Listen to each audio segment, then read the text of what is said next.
Now remember, you can see this exhibit for yourself during the Thunder in the Valley Air Show that's coming up this weekend. And we'll have more for you coming up on the news at 6. Right now I'm live going into the Columbus Airport. Now, are all you guys enjoying the horses out here today? Yeah!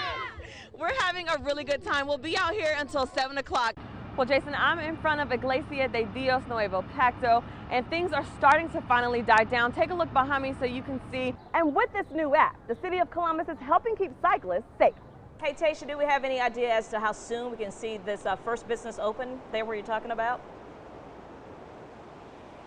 Well, where I'm at right now, Bill Murphy tells me it could take about 2 to 3 months to get this full area done because they've gone so quickly. Now, across the street where construction has just started, that could be done by the end of the year. I just checked it. It says it's 37 degrees right now, but it feels like 31 degrees, and we're definitely trying to stay warm here. So make sure you download that so you can have those real-time updates. We'll be out here until 7 o'clock at Columbus Park Crossing. I've never seen two people that love each other so much as them either. Trotsky Quinn and Brenda Vega, 2 of the 3 children of Bill Bertram. Their parents, youngest sister Christy, their niece, and her friend were shot by Christy's husband of 5 years, Thomas Lee. Right now, I don't want to focus on Thomas. I want to focus on my family. He doesn't deserve the mattress he's laying on in there. You know, he really doesn't. In this exclusive interview, the siblings talked about their family, including their mom who grew up in LaGrange. She was very sick this time last year, but she was able to pull through. We actually almost lost her last year, which makes it really hard now, because she fought. And when I talked to her the other day, I just told her how proud I was of her. And I told her, Mom, I'm gonna come see you in a few weeks. They tell me their father, Bill Bertram, would give you the shirt off his back. The retired Navy airplane mechanic and flight engineer served his country for 20 years. They tell me he was a protector and a provider. Basically, Country's is my life. Cantessa Smith, also known as Tessa, has worked at Country's Barbecue for about 4 years. Tessa tells me she came here to Country's for a normal day at work, having no idea she would find so much money on the table. I had to bust tables off to clean the table, and I seen a bunch of trash on the table, so I tried to grab it, but when I grabbed it, it went in bin. So like that kind of threw me off because trash didn't bin. So I opened it and I saw a lot of money in the envelope, so I just went and found my manager. How much money did you find? $1,300. You heard her right. The single mother with 2 kids found 13 $100 bills on the table and turned the money in. Growing up, we were always told if you find something that's not yours, to give it back. Then it turned into a social media hunt to find the rightful owners.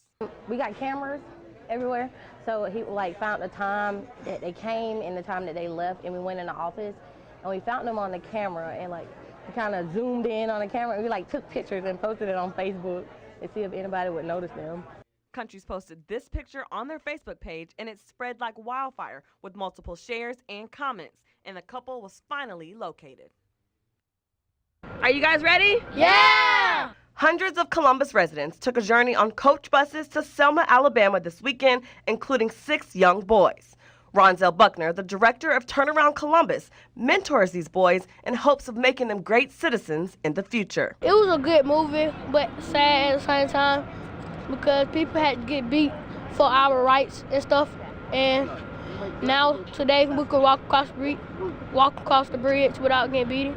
Do y'all know what those men there stand for? On our trek, Mr. Buckner stopped at any chance to educate the boys, including the Masons. These gentlemen here was in our community when the Ku Klux Klan was there. So these are some of the strong men within your community. And we marched across the Edmund Pettus Bridge with tens and thousands of other people of all colors, races, ages, and creeds. May what they did here inspire us that we might face every Edmund Pettus Bridge in our lives.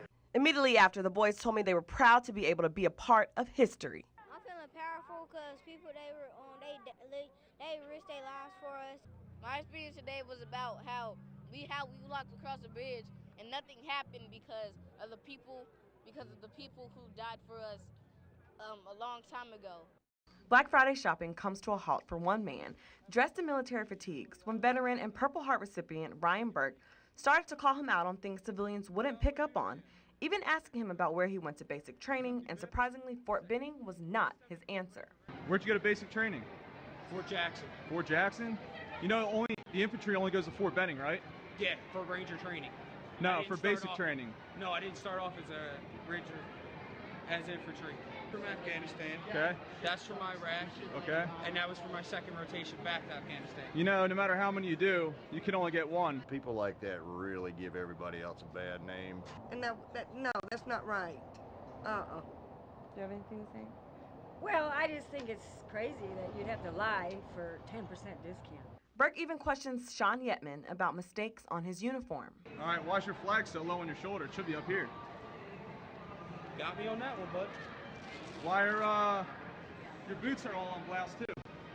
And a military uniform is not hard to come by. I stopped by a local thrift store today and I got part of a military uniform complete with airborne patches and different badges for less than $7. And according to federal law, it is not illegal for me to put this on.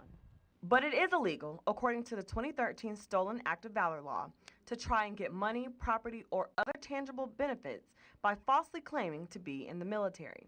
He's calling a staff sergeant when he's wearing the rank of a staff sergeant. Officials say Yetman could be facing charges, but it's not clear if he actually got the military discount while shopping. Here it is, guys. Stolen valor at its finest. I talked to retired Master Sergeant David Thompson today. He showed me the exclusive surveillance video as two men went onto his property to steal one thing.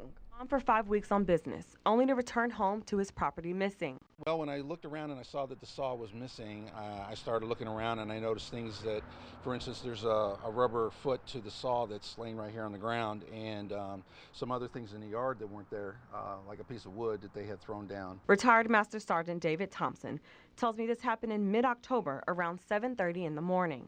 Two gentlemen, and it looks like a Honda CRV, backed up into my driveway and actually loaded my table saw into the back of their vehicle. Where this stuff is and was kept, the only way it could have been seen is by somebody that had come up to my house, knocked on my door, or say somebody went behind my house, maybe to read the gas meter. I don't know.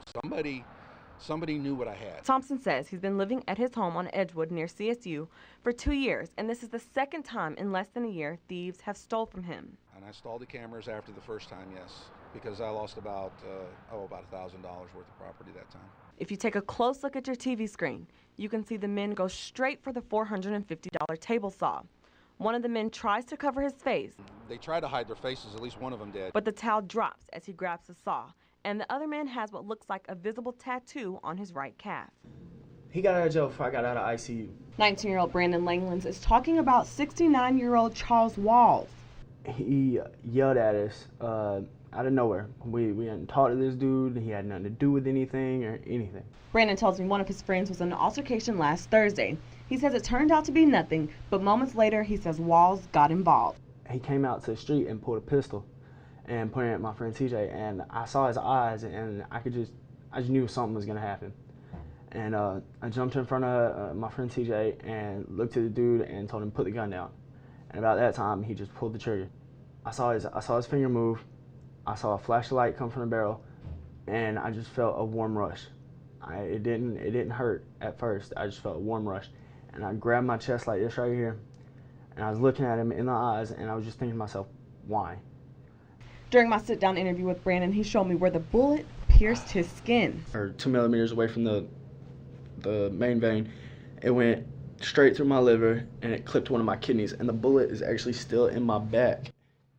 Earlier this week, Brandon tells me his mother felt intimidated by Walls, so she called police and the detective had the audacity and the nerve to say that he's 68 years old and don't even drive. He won't hurt anybody. He shot me in the chest for no reason at all. We know who you are, so you might as well get yourself up. The family of 33-year-old Gerald Hightower Jr. say they are in shock that someone would kill him, leaving his 11-year-old son without a father. And I just want justice to be served because my nephew didn't bother anybody. He was a very good young man. And I don't know why his friends or whoever these people that shot him down, they need to come to justice because it's not right. Columbus police say Hightower was shot multiple times around 7 p.m. Wednesday night on Calvin Avenue. Please listen. Please help us find the people that shot my nephew down. After the shooting, Hightower was taken to the Midtown Medical Center, where he later died. It's scary to hear it on the news, but then when you hear it happen to your family member, that's hard. That ain't right. The family tells me there is a crime problem in the Fountain City, and they want more police on the streets. How do all these young boys and stuff keep getting these guns? Somebody bringing them in here. Where these folks at when we really need them? These police need to be everywhere. Police say a second victim, Kaminsky Robinson, was also shot and taken to the hospital, but he is expected to be okay. Okay, babe.